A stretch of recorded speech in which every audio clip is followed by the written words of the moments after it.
Hey guys, welcome back to the podcast. We are John and Wendy Williams, the Short-Term Rental Authority, your authority for all things short-term rental related to help make you the best operator ever.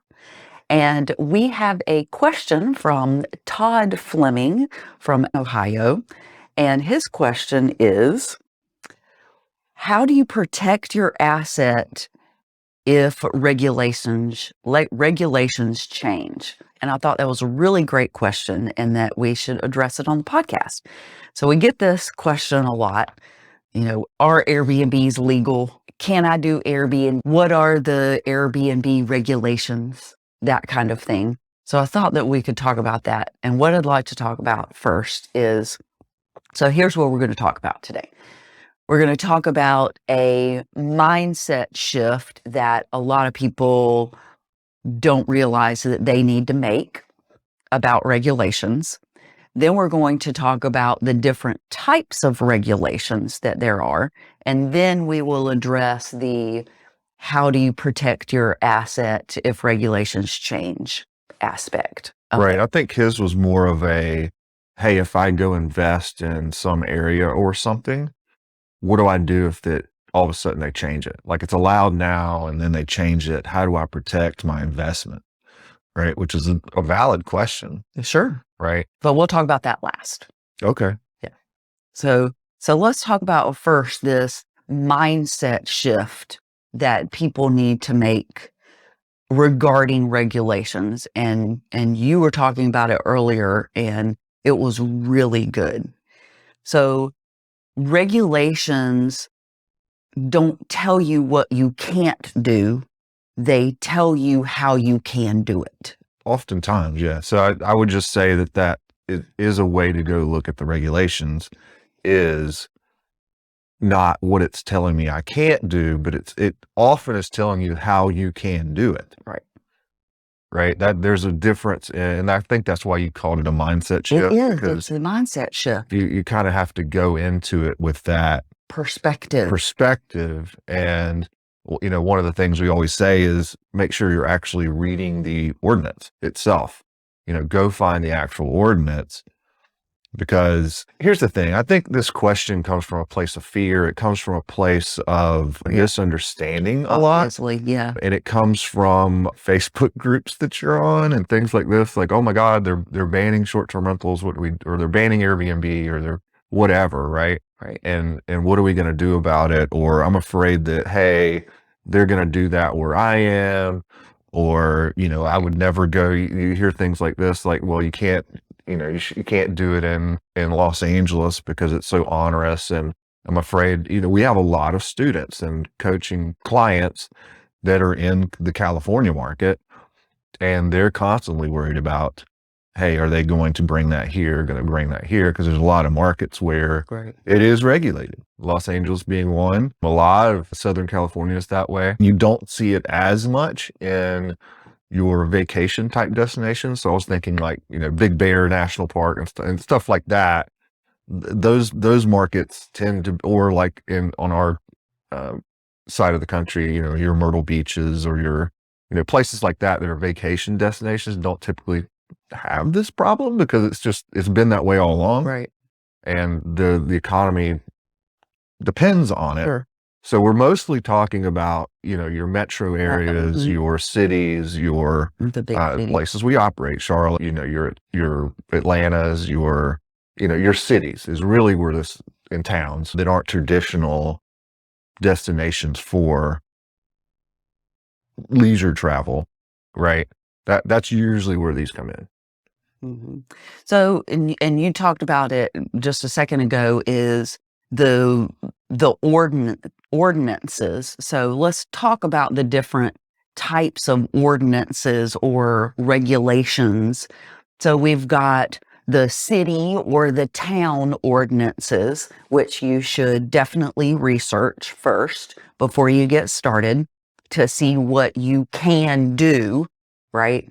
It's not talking about what you can't do. Look at it as, okay, how can I operate within the confines of the law? What are they telling me that I can do? Mm-hmm. And And so you've got the city ordinances, and then within that, if you have an HOA, you've got the HOA CCNRs that you'll need to look at. And then within that, you've got the specific landlord regulations too. So some landlords are more amenable than others. Yes, Yeah. that's a good way to put it. Yeah. Right. So those three things that are the three types of regulations or ordinances that you need to look at. And you can have statewide ordinances too. That's true. Yeah. That's come into play here in North Carolina, actually. Yeah. That's true. Here recently, that's true. Mm-hmm. So looking at that, and you can do a simple Google search and just say short-term rental regulations, Charlotte, North Carolina, or short-term rental ordinance, Tampa, Florida. Mm-hmm. Just short-term rental ordinance or short-term rental regulation, and then your city or town and your state. And that will bring up a lot of results. But here's the specific thing that I think it's important to look for is something.gov would be the most valid search result that you are looking for because it is government. Yeah, well, what you're really saying is don't read news articles. Don't read news. Avoid news articles. Yeah. Because that's what you're going to get mostly on a Google search. Right, exactly. And a news article very rarely is informative. In other words, well, it's not truth. Well, it is true. It's not that it's a fake news article. No, the problem is that they're looking at it from true ordinance. Well, it's not the ordinance itself, right? They're looking at it from the perspective of what can't you do. Yes, exactly. Right, and keep in mind that they think Airbnb is a verb. Right. Right. There's a lot of we're in the industry, and to us, we know that Airbnb is just a marketplace. And short-term rentals has been going on for hundreds of years. It didn't get invented when Airbnb came, right? So it's been going on forever. In fact, it used to be encouraged. Especially when we're buying a house. Yeah, like in the 1800s, that was a thing. Yep, that's right. It was actually easier to get a mortgage if you had a short-term rental on your property, right? Because it was the income, extra income, right? Exactly. And that's still true, actually, to a certain degree. But the point is that a lot of the times the regulations and the hype around it comes from a non-industry perspective, meaning that people don't really, I hate to say it this way, but they don't know what they're talking about. They really don't. Well, they're not in the space. They're not in the space. They're not operating. It would be kind of like me trying to tell you how to chop up be a butcher or something. I'm not a butcher. I don't know anything about it other than it's meat, and I think you chop it up with a cleaver, right? And there's blood involved, and I don't want to be involved in that. Right. Right. It sounds horrible to me, but I like steak. Right. Thank you, butchers. Yeah, but it's ignorance is the word, but it's not meant to be negative necessarily. It just is what it is. A non-educated point of view. Yeah, right. And so I can I bring my examples out yet? Oh yeah. Okay. So when you search for that, and I picked the city of Atlanta because they recently passed some short-term rental ordinances, and it's been kind of a buzz. We have people in Atlanta too that do this and operate, and it's been kind of a buzz because, well, when you Google search it, you're going to find, well, here's a news article for you, and the big headline is City of Atlanta cracking down on Airbnb short-term rentals. About 4,000 short-term rentals could no longer be allowed to operate in Atlanta because of a new ordinance cracking down on who's able to rent out their home. Right. And it goes on to tell you that basically you can only have two of them. One of them has to be your primary residence, which means you have to live there. And now there's this whole, now I can only have two of them max. How am I going to scale that and make that a business? And well, I don't even live in Atlanta, so now I guess I'm out of business. Right. Like, and the news, that's what the news article says, basically. Right. And then they interviewed some people that were short-term rental operators in there, like this lady who has a duplex and her primary residence, but she can only use one half of the duplex now and her primary residence, right?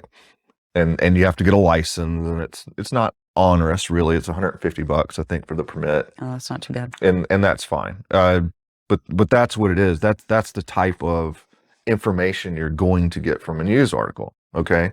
So what I did was I took the news article and I said, okay, well, let's go read the ordinance. So I pulled up the actual ordinance. That's what you really need to do. Because this is the actual rules. Right. Right. So, and what it basically comes down to, when you're reading an ordinance, you'll find that they start out with a lot of whereases. You know, lawyers write these things. Right. So you get this whereas, you know, thousands of Atlanta residents rent their homes on a short-term basis. Whereas. Okay, fine. Skip the whereases. And get down to. And what you're really looking for right up front, the definition is what's the definition? Yeah. What is a short-term rental? How do they define a short-term rental? Correct. Yes. Like, what is it? What is First of all, we need to know what we're regulating. Right. And it says in here, it's got the intent. Definitions. Short-term rental means an accommodation where, in exchange for compensation, we do want to get paid. Yep. A residential dwelling unit. So we'd need to define that as well. Right. But for now, we'll just assume we know what that is. A residential dwelling unit. Okay. Is provided for lodging for a period of time not to exceed 30 consecutive days. Not to exceed? 30 consecutive days. 30 consecutive days? Yeah. So they're talking Yoda speak, because they're kind of saying it backwards. But what they're really saying is, if you do it for less than 30. If you do it less for 30, if you rent out a space, I'm just going to use that word, for less than 30 consecutive days, then you're not considered a short-term rental. No, it's the other way around. Then you are considered a short-term rental. Yeah, they just said it backwards. Gotcha. So you said it the way that makes sense to most people. Right. If you rent it for less than 30 days, it's a short-term rental. If you rent it for 30 days or more, then it's not anymore, which means the rest of this doesn't apply to you. Right. Right. So if you do an extended stay model, then you don't fall under the short-term rental guidelines. Right. Because you're not considered. I think people are starting to call those midterm stays now. Midterm stays, yeah. But yeah, if so long as you have them in there for 30 days or more, the rest of this doesn't apply to you, which means this news article is wrong, because it didn't say anything about whether it was on Airbnb or not, or whether it was on Vrbo or not, or where I advertised. It just said, how long did they stay? Right. And that's the definition. So what it's telling me is I can have an Airbnb. An Airbnb. I can have an Airbnb in the city of Atlanta, so long as people stay for 30 days or more. So what happens if I want to rent it out less than 30 days? Well, in that case, it's going to tell me how I can do that. Okay. Tell me how I can do that. So the way I do that is I need to obtain a license. Okay. It does say that I can be a renter and obtain a license. Okay. It says that I must have a primary residence in the city of Atlanta. Okay. And I can home share that one. So it has to be your primary residence, so you have to live there. So I guess I could rent out a room in that home. Okay. And then I can have a second one. Okay. That is totally just for short-term rentals. Okay. So, and it says here that you can't have more than one primary residence. So basically it's saying me, John, can have one primary residence and an additional short-term rental. Okay. And then I have to get a license. I have to pay $150 for it. And there's some things I have to do, like have a way for people to contact me 24 hours a day. Okay. Right. Sounds like a phone number or a messaging. Yeah. So, but it has to be posted in the unit. So the name and contact information of the registered agent is what they're calling it. Gotcha. And it has to be posted in the unit? I'm sorry, the short-term rental agent. So the agent is a person or organization. So it can be an LLC. Okay. Designated by the owner or the long-term tenant of a short-term rental on the short-term rental license application. Gotcha.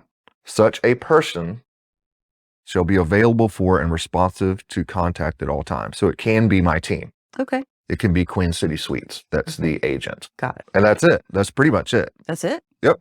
Yeah. There's no other requirements in here that I saw. I didn't, Yeah, you know, okay. I may have missed something. Somebody's going to say, no, but it's this other thing too. Yeah. Basically, you have to tell how many parking spaces you have, and they can't violate the noise ordinance. And Well, we don't want to do that anyway. that's pretty much it. You have to have written rules posted in the short-term rental that include them acknowledging that they won't violate the laws as opposed to noise. Acknowledgement of the maximum occupancy is limited to 2 adults per bedroom. So that is an additional requirement. Okay, 2 adults per bedroom. Yeah, so if we had our 2 bedrooms there, we couldn't put a sleeper sofa in. Right. And say we host 6. We could only host 4. So they've limited it. Occupancy 2 per bedroom. You have to notify everyone around it. So if this is a house or apartment, you have to notify all the neighbors for a certified mail that you've applied for the license. Oh, okay. And that's pretty much it. Just little stuff like that. So you can operate in the city of Atlanta, and technically, if I were going to operate there, I would simply go to 30 days or more stays. Yeah, then you're not and avoid the rest of this altogether. Right. Probably. And I might, well, I don't live in Atlanta. But if I lived in Atlanta, I might apply for a license and then have one that's short term. Like I could do that. So it hasn't told me I can't do it. Right. It's just told me how I can. Right. And that's the way I looked at it. So if you're in the city of Atlanta, simply go 30-day more stays and you'll be fine. I would say that that's probably the case in the majority of metropolitan cities. The majority, yeah. There's a few places that I've seen exceptions to that where they really make it difficult. Yeah. But it usually comes down to length of stay. Length of stay. And the reason for that is there's a lot of people that rent month to month. Mm-hmm. Well, they can't do away with that. And they're trying not to, make it illegal to rent month to month. Right. At the same time, controlled. So it comes down to length of stay. It very rarely comes down to where your customer comes from. Mm-hmm. Now, I will say there are some exceptions to that. Baltimore is one of those. Oh, yeah. Baltimore has written theirs in such a way that it does matter where they come from. I feel like it's going to be challenged if somebody challenges it, but basically theirs is 120 days. Interesting. If you use an online travel way for them to pay. Like they made it very vague. It didn't say Airbnb. Oh, really? Yeah. So there's how they pay online? Yes, it's about. That's interesting. Yeah, they were very. I think they were trying to be. What they're really trying to say is, if you come through Airbnb, you have to stay for 120 days or more. Gotcha. Okay. With that, and they're trying to get around the problem of month to month. But there's an argument to be made that we pay our rent online, right for lots of people do. Sure. So how do they? I don't know. I think that could be challenged. It'd be difficult to get around it, but that's interesting. For now, that's the way it's actually written. Huh. Yeah, it's one of the few places it's actually that way. Most places it comes down to length of stay, and it's something that's doable. Right. 28, 30, 31 days. Right. Sure. And so because there are people who need a place to stay 30, 60, all the time. 90 days. So in fact, a lot of our reservations are just that. Yeah, I know. So don't be discouraged by that if your ordinance says, well, you have to do 30-day stays or more, just know that that's doable. I mean, there are. Yeah, we should probably do a whole podcast on that need that type of stay. So, and we get them all the time. Yeah, and I know people in those markets, and that's what they focus on. They do very well. And they do Seattle, very well. We've got some. Seattle's one of those. Some coaching clients in Seattle that do places in very California well. Are that way. Denver, they do very well in Denver. So places like that, and Philadelphia, Indianapolis. I don't think Indianapolis actually has a restriction. But just know that there are lots of people who need that type of accommodation. So we've covered the city or town ordinance.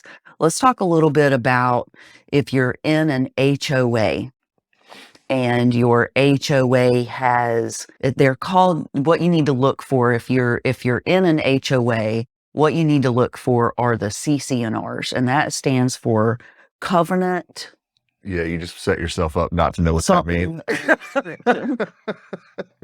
You're the one that's licensed. I know, right? I really should know. It's been a hot minute since I've. Yeah, but basically it's the rules. But those are the rules that are going to cover that type of information, not just the bylaws. I think the bylaws are just. The bylaws are something else. It's how the HOA is organized. Right, like it's going to have a president, it's right, going to have a secretary. Right. That's not it's not the rules. It's not the rules. The CCNRs, covenant, something, and restrictions that I can't remember what it is. But feel free to let me know if you know what it is. Right. I may just cut that out. Right. Get off the fat jokes. So, but we actually do have some short-term rentals that have an HOA. And first advice would be avoid HOAs. Yeah. Avoid condo associations, avoid HOAs, avoid areas that have that. No, condo associations are the worst. Yeah, I mean, they're not any worse than HOAs. It's just you call it a condo association when it's a condo. That's the only difference. Yeah. But why do you say they're the worst? Well, because I'm thinking of it as a lot of times they are in vacation destinations. For example, beach. Oh, well, those are the ones where I would, that's the exception to the rule for me. That are typically vacation destinations, but those are the ones that might actually be okay. Yeah, I would say that's because it's typical, right? It's like a common thing to do in that area, right? Yeah. Like everybody has a short-term rental at the beach. Like all the condos at the beach are. Yeah, there are buildings that are condo buildings where they're all vacation rentals. Right.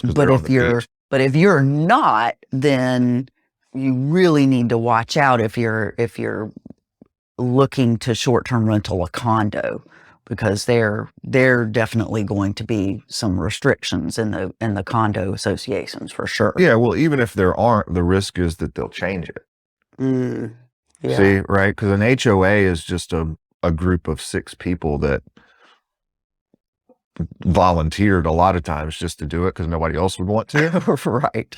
That would want to be on the board. And then they can propose the amendments and things that get changed, and condo associations are very much the same way.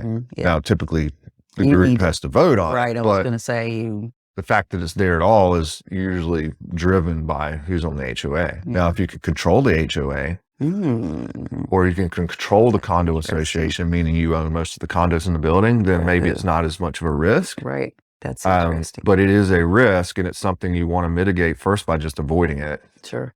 And 2, by reading the current rule. Right. You got to read the rule. But realize they can change. And one of the HOAs we're in right now is proposing to change the rules and it's a time again.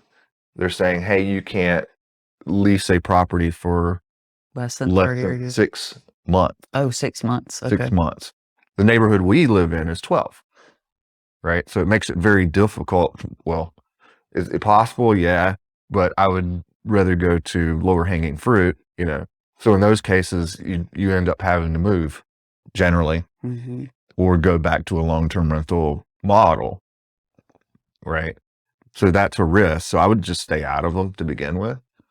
So that's how you mitigate your risk there. It's just avoid them. Right. But it's hard to avoid your local government, and it's hard to avoid your state government, So in those cases, I think that's really what more people are more concerned about, because those you can't avoid. They're going to do it, and they are dominion over you. Yeah. Right. Well, you can't avoid the landlord either. I mean, if you are doing the rental arbitrage model, then you have to, the landlord's going to give you a lease.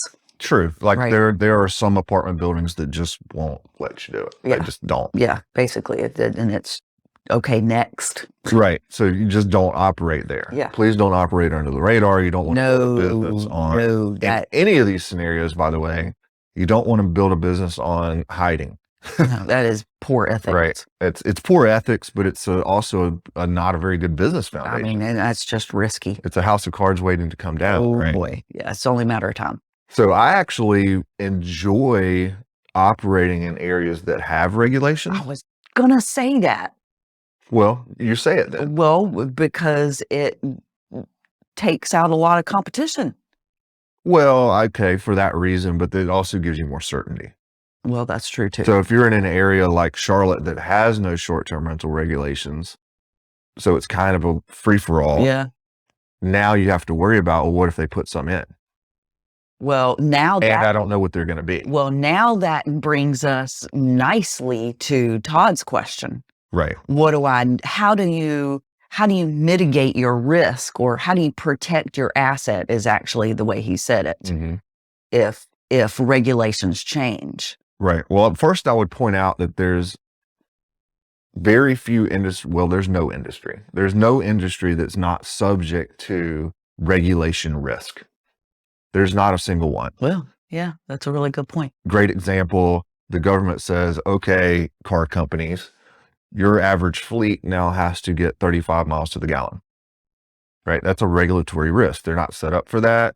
They make most of their money selling big Ford trucks. Like, that's a regulatory risk to Ford, right?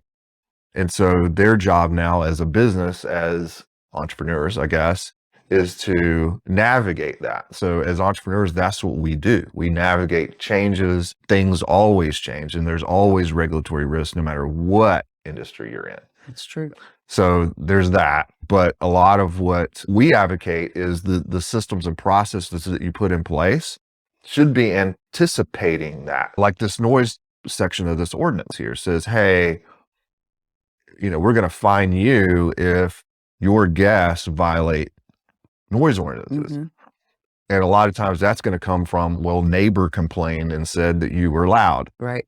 Right. So one of the things we put in all of our units is a noise monitoring device. Yes. And it monitors decibel levels 24/7, 365. Yep. So one, we know if it's happening and we can put a stop to it before it becomes a violation. And two, we have the evidence to defend ourselves if it didn't happen, right? If they say, hey, they were loud at 1 a.m, what are you going to do about it? We can actually go back to the device and say, well, actually the decibel levels were this inside the unit. Right.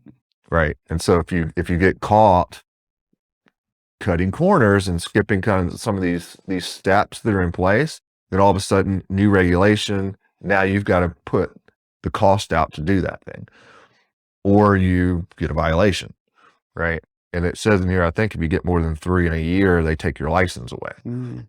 So there's that. So you got it. Part of it is having the systems in place. Other things I've seen in ordinances are around health and safety. Like you have to keep a record of when the batteries are changed and the battery levels in your smoke detectors. And the smoke detectors. We Right. do that. Well, the system that we have does Right. that for So us. since we use a security system that's Mhm. integrated into the smoke detectors and the carbon monoxide detectors, we actually can see that remotely. Yeah. So we already have a record of that. Yep. That is kept already. So if the regulation changes, it's kind of like, cool, we already do that. Right. Right. So having these things in place, Already. having a team in place, having a number that, okay, here's where you can call if you have a problem. Well, we kind of already have that. Right. And we have that 24-hour, here's contact information Right. stuff. Mhm. We already post that so that the guest knows where to contact us. Right. Right. So a lot of these things you can do preventatively so that you don't get caught flat-footed when the regulation comes, because it's probably coming. Sure. It's probably some form of regulation is coming sometime. Sure. Whenever there's money involved, That's funny. the government gets involved, right? Because they always want to people. Because the demand is there. That it's not, short-term rentals are not going away. No, there's no way. That genie is out of the bottle. There's no way. It's already become established in our society. I feel the like demand is there and it for always it. will be. And people aren't just going to say, oh, well, I guess we'll go back to hotels. Right. That's not what's going to happen. No, it's not. The demand is there, and the industry will find a way to provide it. No doubt about it. So there's that. So don't assume that, hey, if what'd they say? Crack down on Airbnb in Atlanta, that it won't go back the other way at some point, because the demand is there Yeah. for it. And we saw that actually happen in Anaheim, California. They came out pretty draconian restrictions and then kind of eased back off of that because there needed to be a balance there, right? Yeah.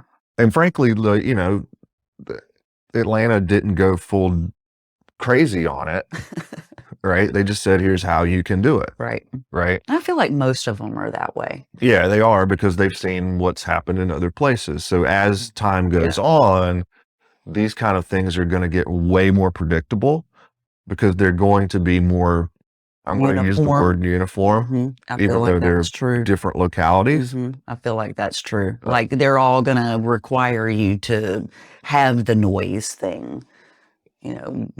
Check the battery levels on the smoke detector. Have a contact. Have a contact. And frankly, if you're operating correctly, you're already doing a lot of those things anyway. And I think that's the whole point of this. If you're operating correctly, you should already be doing those things. So if the regulations change, you're not stuck saying, okay, well, crap, I got to put this system in place.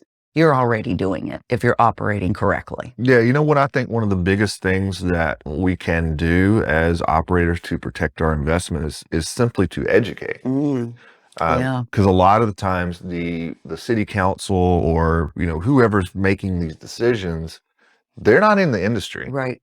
And they just don't know that. And they read headlines like this. Right. Or something like it, like something's happened at an Airbnb and they're like, oh shit, what do I do? Right. Yeah. Like there was a shooting at an Airbnb. Yes. Right. Like you used to see those headlines when I think the Ford Explorer made SUVs popular. And when they first came out, you would see these headlines that says SUV in an accident. SUV mows down pedestrian. Or SUV kills a child. Yeah. Nothing about like, hey, somebody was driving the thing that actually did that. Right. And you see that in this instance too, because frankly, people aren't educated. They think Airbnb means party. They think Airbnb means vacation. Right. They think Airbnb means, oh my God, there's going to be these people next to us that we don't know who they are. Oh my God. And they're going to constantly coming in and out. Right. Or when they don't know, we live in a neighborhood of 500 homes. We don't know half the people that live in our neighborhood. Oh God, I wouldn't. It could be somebody that's a criminal. Well, somebody can buy a house in the neighborhood without a credit. I mean, they probably get a credit check. Well, without a background check. That's true. There's no background check required to buy a house in your neighborhood. That's very and you don't know who they are. And you don't know what friends they have coming over and what their record is. Right. But we don't think about those things because it seems normal to us. And a lot of times there's this irrational fear of something that's actually a better situation because it's more controlled, rather than anybody can just, it would always be, it's like anybody can just come in our neighborhood and buy a house. Right. That's true. But there's not much concern over that. There's this concern over, well, anybody could just stay there. Right. But no, we actually do guest screening and we actually do run background checks on people. Go figure. And we do look to see that they have good reviews. And so those people are probably going to be better neighbors than potentially someone who's going to buy next to you. But in I think educating the public and educating elected officials on not only the benefits, but how it's oftentimes better for the community, because it actually can raise property values, which that's another thing. You see this back and forth of two things that can't be true at the same time. Right. Like, hey, there's so many short-term rentals that it's decreasing housing stock and making the price of everything go up. Right. And now there's, we're going to get rid of them so that we can have more affordable housing in the area. And then at the same time, you have people saying, well, we have this short-term rental in our neighborhood and it's negatively affecting our property values. Right. So which is it? Like, are they going up or down? Which thing are you talking about? Right. Right. And both of those things can't necessarily be true at the same time. So a lot of it, I think, is it's a knee-jerk reaction. It's a misunderstanding, frankly, of what a good short-term rental really is. Because there are people that just allow anything, right? And don't control their properties and don't keep them up well. And that's why I actually like the idea of some regulation that says, okay, you guys, you need to be doing it this way. So I would rather see regulations, frankly, that say, hey, here's the stuff you got to have in your unit. Here's the control you need to be able to have of your property. You can't just have 20 people in a 1-bedroom apartment. And then on the flip side of that, have the apartment, frankly, let us be able to call them and say, hey, we have people in violation of the short-term rental ordinance that are in our unit. Can you please help us with that? Right. And don't tell me, well, there's nothing I can do about it. Yeah, because that's what would really make short-term rentals, from my perspective, better for the community. Mostly if we could get assistance from the city when there is a problem. So not only can, instead of us having to go over there and take care of ourselves, at least have some teeth and some backup to say, hey, what you're doing is actually going to get you escorted out by the Charlotte Mecklenburg Police Department. Right. That would be really great. That would make the quality of the neighborhood better. That would make short-term rentals more of a benefit to the community than a detriment sometimes, right? And I will say the vast majority of guests are fine. So it's that 1 in 10 that you get, and that's the one you need help with. Yep. And being responsible operators, we don't want that either. No, goodness gracious, no. I value the quiet enjoyment of my neighbors. Right. I have a large investment in that place. Yeah. I don't want somebody tearing it up either. Right, for sure. I don't even want them smoking in there. I mean, we want to be good neighbors. So it's in our best interest to operate that way. Help us with that. So that's the kind of regulation I would rather see, actually. But unfortunately, it often comes down to, okay, well, we're going to restrict the number of that you can have, or how close together they can be, and it's not really in my opinion, it's not really the proper solution for what I think they're trying to get at. It's mostly concerned with safety and security, I would say. Yeah, it's always trash, noise, and safety. Yeah, so it's those three things, and those can be addressed if you're operating a system. Yes, like we advocate, and that we were taught. We teach others, and that we teach others. So if you want to know more about this system, more of these videos, if you like this, subscribe. Anything else you want to say about that? No. Okay, I felt like we were kind of at a natural place to finish that. Yep. Okay. It was really great. Great information. We hope that you found some value. Please do like and subscribe if you'd like to hear more, and we will see you next time. On to the next.